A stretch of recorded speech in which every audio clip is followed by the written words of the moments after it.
So today is bittersweet. It's sweet because I'm going to take the engine out and figure out what's wrong with it, but it's bitter because I have to take the engine out and figure out what's wrong with it.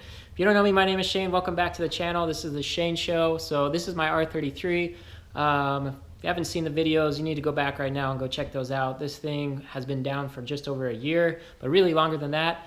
I rebuilt the whole thing, had some connecting rod issues. Long story short, had to pull it back apart because there was really bad rod knock, 0 miles on this motor, had to pull it apart. So today's video, we're gonna end up pulling the rest of it out, and then I'm gonna show you guys what's going on with it. So let's just get right into it. So fast forwarding, got the engine out. So yeah, it was really just super simple where we were at. We just had to take these engine mount bolts out. There was two underneath, 4 transmission bolts. This thing came out, and then we already got it on the engine stand here. So we're gonna be pulling the pan. We're gonna figure out what is going on inside here. Because, yeah, I'm pretty sure and confident that it's a rod bearing issue. It's what the machine shop messed up when they had it. So let's go ahead, pull this off. All right, moment of truth. Let's check out that sweet bitterness or bittersweetness, whatever. Yeah, look at all that, you guys. Can you see that? Look at this big chunk of like metal debris. Number one is loose. Hear that? Number 2 is pretty good. Look at all that debris right here. You see all that? That's crazy. Got some stuff on the oil pickup. 4 is good. 5 is a big problem. Look at all the heat right there. You can see how hot it was getting on the end of that rod cap. And 6 is good. So it looks like we got 6. 6 is, yeah, it's not even holding anything. That's definitely a big problem. And what did I say, 2? No, 1. 1 is also a problem. Yeah, big time number 1. So, yeah, well, we figured out what's going on. Number 1 and number 5 are pretty bad. Look at all of this in the pan. Oh my goodness. Look at all of that metal. Look at the metal down there. That's crazy. There's probably nothing left of that bearing. There's metal everywhere. So I was right in my assumptions. It's definitely rod bearings. There's probably nothing left. There's so much metal in this pan. It's ridiculous. I just hope that there's nothing wrong with the crank. That's going to be the biggest issue. If it's just rod bearings, those are like $100, no big deal. But the crank's going to have to get looked at. It may have to get remachined. Pistons, rods, all that stuff will need to get checked out, verified, but that's a lot of metal. That explains the knock. You guys hear that? It's just like clink, clink, clink, clink. And you imagine spinning this thing thousands of times, it's going to be pretty loud. So now that the motor's out, I got a couple of things that I'm going to do. So I'm going to go ahead and clean a lot of this. I'm going to go ahead and clean a lot of this stuff up. I haven't done this in probably 10 years since I last kind of cleaned up the engine bay. So I'll get a lot of that cleaned up.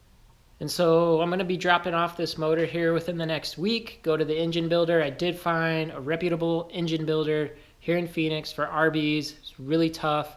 So I don't know why it's so hard to find reputable engine builders these days, but it really is someone that's not going to put the incorrect size bearings in. So yeah, so I'll drop it off here in the next week or so, and then probably won't get worked on till end of December, January timeframe. So we're going to be having this car down for a little while. I'm hoping by March would be nice if this thing's running again. So about 3 months or so, 3-4 months would be sweet, depending on what we have to do for this. Again, the crank and all that stuff's going to have to come out. It's going to have to get really fully rebuilt.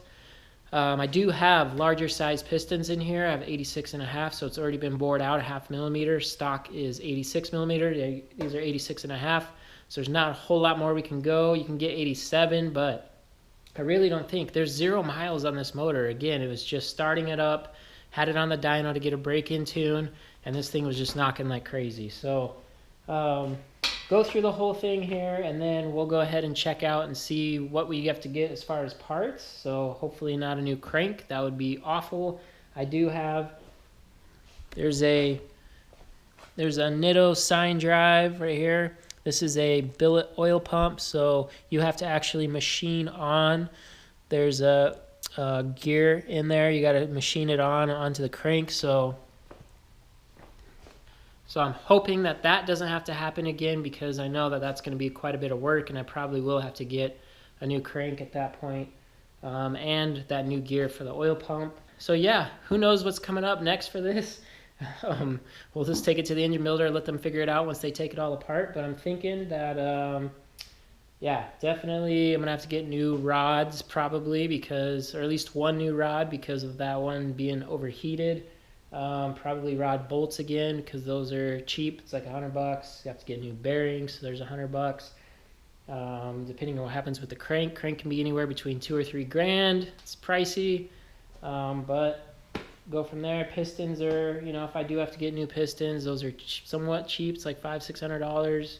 So we'll let the engine builder do his magic and figure out what all needs to be done here. But at least I figured it out. I was 99% sure that's what it was. Again, it's not hard to tell when that thing's knocking like crazy at idle. So go check out my other videos, you guys, and see my disappointment. Go from a year ago, or not see my disappointment. But it was like the motor was good, then it was not good, and then it was good again, and then we took it to the dyno, and then on the dyno it got messed up, and it was just a whole lot of back and forth. And so this has been sitting since January, because I was just extremely unmotivated to work on it, because I just spent all this time, literally like a year almost, building it, and then for that to happen is just like, oh my gosh. So I haven't really been able to really drive this car in years, because again, it's supposed to be all built. But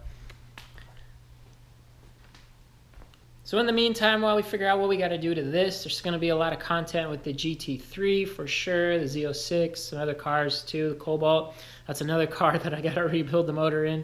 It's just tons of fun around here with all these rebuilds. But I did want to give you guys an update on where we're at with the motor build. Once I go ahead and send it off, I'll make sure that you guys are in the loop on that, as well as figuring out what in the world I got to fix on this besides the bearings. So not a whole lot of awesome content today, but you did get to see what was going on with this. And yeah, shoot me a like, please, and just go ahead and comment what you feel might all need to be replaced on this. So be sure to like, comment, share, subscribe, just like that. Shane shows out. Peace.